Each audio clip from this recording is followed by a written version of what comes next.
This is my third attempt at GATE and this year I have secured AIR 18। उसके बाद मैंने एक अपना स्ट्रैटेजी बनाई कि मैं किन किन सब्जेक्ट्स के साथ चालू करूंगा। सर गेट की जो टेस्ट सीरीज होती है वो बायजूस एग्जाम प्रेप पे मैंने दी थी, काफी सारी टेस्ट सीरीज मैंने दी थी। ये आपका एक बार यूज तो आपको देखना ही चाहिए कि कैसा है।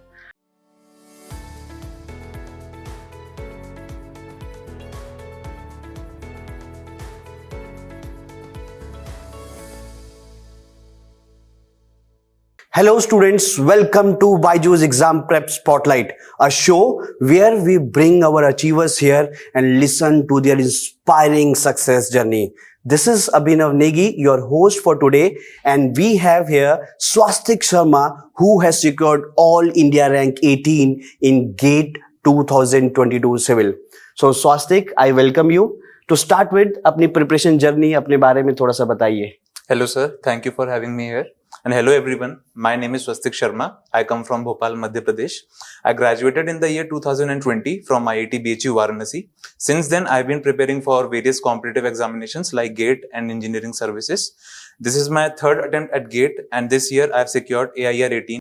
Okay, so Swastik, when you decided to appear for the GATE exam and what motivates you to continue this journey, because I believe that of course for 8 to 10 months you are continuously preparing.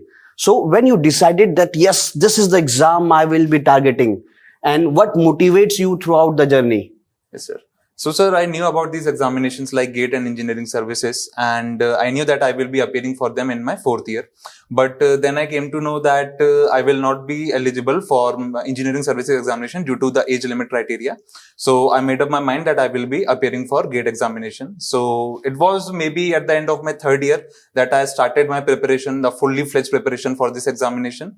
And it has been a long time, but what we can do is just maintain a good discipline and maintain a good schedule which we can follow. That can motivate us to continuously go for preparing for these examinations. Okay, Swastik, as we know that GATE is one of the toughest and challenging exam. More than 130,000 students are preparing for it and giving the exam. And out of this, only few are there who are clearing it. And some of you who are securing so much top ranks, like you have secured All India Rank 18. So during this preparation journey, you might be facing some challenges. So what are those challenges that you have faced and how you have overcome those challenges?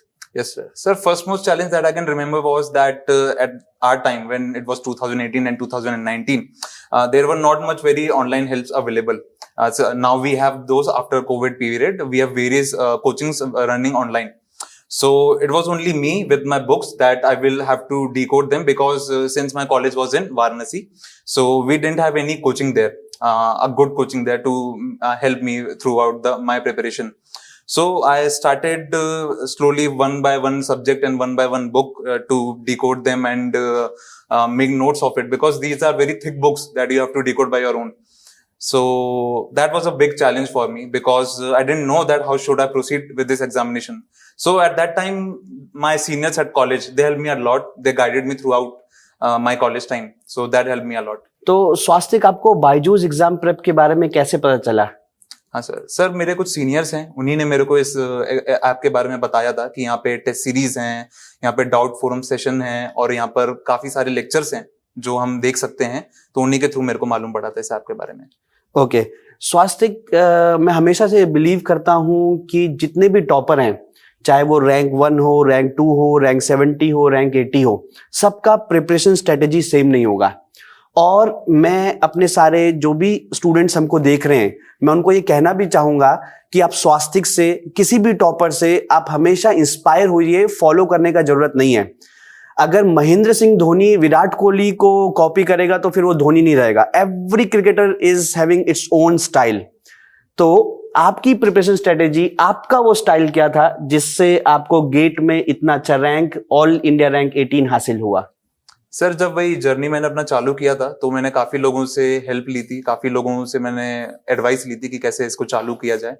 तो वही कि जैसे सारे seniors ने मेरे को अपनी अपनी स्ट्रैटेजी बता दी थी, उसके बाद फिर वो मेरा ही एक स्टेप था कि अब मेरे को कैसे आगे प्रोसीड करना है। उनने कुछ सब्जेक्ट सजेस्ट किए, तो क्या मुझे उन्हीं सब्जेक्ट्स के साथ चालू करना है। तो सर वही था कि आप सबका जब मैंने सुन लिया सारे सीनियर्स का, इनफैक्ट जो पास आउट भी हो गए थे हमारे कॉलेज से, कुछ अच्छी रैंक्स भी ला चुके थे, उसके बाद मैंने एक अपना स्ट्रैटेजी बनाई कि मैं किन किन सब्जेक्ट्स के साथ चालू करूंगा और फिर कौन सी बुक्स को फॉलो करूंगा और कब टेस्ट सीरीज लगाऊंगा, कब शॉर्ट नोट्स बनाऊंगा, कितने कंसाइसली बनाऊंगा। तो वो सब सर फिर अपनी स्ट्रैटेजी मैंने बनाई थी। Okay, Swastik, how did BYJU'S exam prep help you in your preparation? Yes sir, GATE की जो टेस्ट सीरीज होती है वो बायजूस एग्जाम प्रेप पे मैंने दी थी, काफी सारी टेस्ट सीरीज मैंने दी थी। और जो मुझे ऐसे क्वेश्चंस मिलते थे जो काफी अलग थे या फिर मैं बना नहीं पाया, अलग कॉन्सेप्ट था उनमें, तो फिर उनको अपने शॉर्ट नोट्स में ऐड कर लिया करता था। वहां पे डाउट फोरम सेशन थे जैसे कि मैंने बताया, उनसे मैंने अपने डाउट्स पोस्ट कर दिए, काफी जल्दी रिप्लाई आ जाया करता था। तो सर इस वे में मेरी काफी हेल्प हुई थी। तो इस पूरी प्रिपरेशन में आपने बायजू एग्जाम प्रेप के टेस्ट सीरीज दिया, तो आपको सबसे अच्छा चीज बायजू एग्जाम प्रेप की ऐप के बारे में या प्लेटफॉर्म के बारे में या टेस्ट के बारे में क्या आपको सबसे अच्छी चीज लगी, जिसको आपको लगता है कि यार इस वाली चीज ने मेरे को सबसे ज्यादा हेल्प किया ऑल इंडिया रैंक 18 लाने में?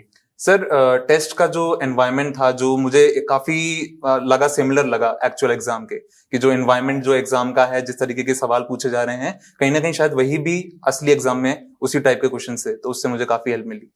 अच्छा स्वास्तिक, एक और चीज मैं आपसे पूछना चाहूंगा, जब रिजल्ट आया उस समय रात के 10:30 या 11 बज रहे थे, उस समय आप कहाँ थे? सबसे पहले आपने कॉल किसको किया? आपका रिएक्शन कैसा था? वो मोमेंट के बारे में थोड़ा सा बताइए, कैसा वो मोमेंट था आपकी लाइफ में? सर था तो मैं घर पे ही, एक फ्रेंड का ही कॉल आया था कि रिजल्ट आ गया है, बट एक्चुअली होता क्या है कि हमारे रैंक प्रेडिक्टर्स होते हैं, तो हम पहले से ही अपना मार्क्स और पहले से हमें अपनी रैंक पता चल जाती है कि क्या आ सकती है हमारी, क्या अप्रोक्स रैंक आ सकती है। तो उतना एकदम शॉक या सरप्राइज तो नहीं था, मतलब तब तक मालूम पड़ गया था कि क्या रैंक आने वाली है। तो बस सर फैमिली के साथ मैंने शेयर कर दिया था कि ऐसे ऐसे रैंक आया, अच्छा लग रहा था बस। और आपका फैमिली का रिएक्शन कैसा था? आपके माताजी पिताजी आपसे भी ज्यादा खुश होंगे ऑब्वियसली। हाँ सर, वही मतलब सब लोग काफी खुश थे। ओके, क्या आप बायजूस एग्जाम प्रेप को अपने जूनियर्स को या जो भावी एस्पिरेंट्स हैं, कमिंग एस्पिरेंट्स हैं, क्या उनको आप रिकमेंड करेंगे Byju's exam prep? Definitely sir, मैं अपने सारे जूनियर्स को, जो फ्यूचर एस्पिरेंट्स हैं, उनको ये सजेस्ट करना चाहूंगा। इनफैक्ट मेरे कुछ जूनियर्स है जो अभी उनको यूज भी कर रहे हैं, तो बिल्कुल ये आपका एक बार यूज तो आपको देखना ही चाहिए कि कैसा है। ओके, तो वो 3 आदमी मैं आपसे पूछूं जिन्होंने थ्रू आउट योर प्रिपरेशन आपको लगातार मोटिवेट किया हो या जिनको आप अपनी सक्सेस का श्रेय देना चाहते हो, तो वो 3 आदमी कौन होंगे आपके ख्याल से? सर कॉलेज के बाद से कोविड में मैं अपने घर पर ही रहा हूँ, और घर पे जैसे मेरे अलावा मेरे 3 फैमिली मेंबर्स हैं, मेरे फादर, मेरी मदर और मेरी सिस्टर। तो सर उन 3 को ही मैं क्रेडिट देना चाहूंगा, थैंक यू उन्हीं को बोलना चाहूंगा कि उनने काफी मोटिवेटेड रखा मेरे को through out my preparation. Okay, और स्वास्तिक, जैसे आपने कोई कॉन्सेप्ट पढ़ा, आपने किसी भी मटेरियल से, बुक से, रेफरेंस बुक से, नोट से आपने कोई कॉन्सेप्ट पढ़ लिया, तो उसके बाद आप क्या रिकमेंड करते हैं अपने जूनियर्स को कि वो उस पर्टिकुलर सब्जेक्ट में वो कितने क्वेश्चन उसको अदर देन पीवाईक्यू लगाने चाहिए? सर जैसे कि कोई भी अगर हम मटेरियल को फॉलो कर रहे हैं, तो उसके पीछे कोई भी अगर हमने सब्जेक्ट कंप्लीट किया है, कोई भी टॉपिक कंप्लीट किया है, तो पीछे 20-25 सवाल रहते हैं। आप कोई भी सब्जेक्ट जैसे ही कंप्लीट कर रहे हैं, आप उन सवालों को लगा सकते हैं। प्रीवियस ईयर सवाल मैं तब सजेस्ट करता हूं लोगों को जब एग्जाम पास हो, जैसे गेट एग्जामिनेशन फेब में रहता है, आप चालू कर सकते हैं अक्टूबर या मे बी सितंबर में आप उन प्रीवियस ईयर क्वेश्चंस को लगाना। अच्छा स्वास्तिक, एक और चीज मैं पूछना चाहूंगा आपसे, मैं खुद बहुत क्यूरियस भी हूं वो चीज आपसे पूछने के लिए। आपने एग्जाम दिया, एग्जाम देने के बाद रिस्पॉन्स की के बाद आपको पता भी चल गया कि आपके कितने मार्क्स आने वाले हैं। नॉर्मलाइजेशन से वो +2 -2 हो सकता है। ऑफ कोर्स हमने भी सेशंस लिए थे यूट्यूब में कि इस मार्क्स पर इतना रैंक आने का चांसेस है, वो भी आपने देख के रैंक प्रेडिक्ट भी कर लिया होगा। तो एग्जाम देने के बाद, रिस्पॉन्स की आने के बाद, ये बहुत आसान है ये बता पाना कि मैं किस रैंक के आसपास आ जाऊंगा या मेरी रेंज क्या रहेगी रैंक की।